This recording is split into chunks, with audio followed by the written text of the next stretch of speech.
എന്തായാലും ചെയ്യാൻ പാടില്ല. അതങ്ങനെ ചെയ്യാൻ പാടില്ല. ഇടുന്നുണ്ട്. ഞാനാ മനസ്സിലാ. You know what? പിടിച്ചേ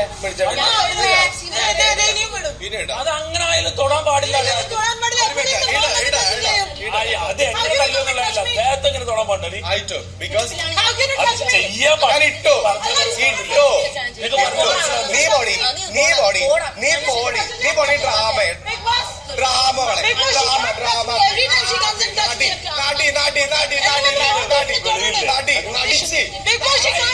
തൊടാൻ പാടില്ല.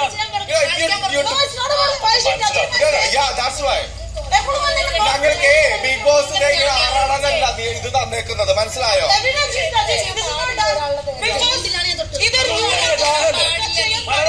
അതെ, നിനക്ക് രണ്ട് കൊമ്പുണ്ടോ? മോള് ഇത് വന്നു വിചാരിച്ചിട്ട് ആറാണല്ലേ? അത് പറയാം മോളെ, നീ ഇവിടെ അത് സ്വഭാവം കാണിച്ചത്. നീ എന്ത് വെച്ചിട്ട് മനുഷ്യത്തെ ഇല്ലടി എനിക്ക് മനസ്സിലായി.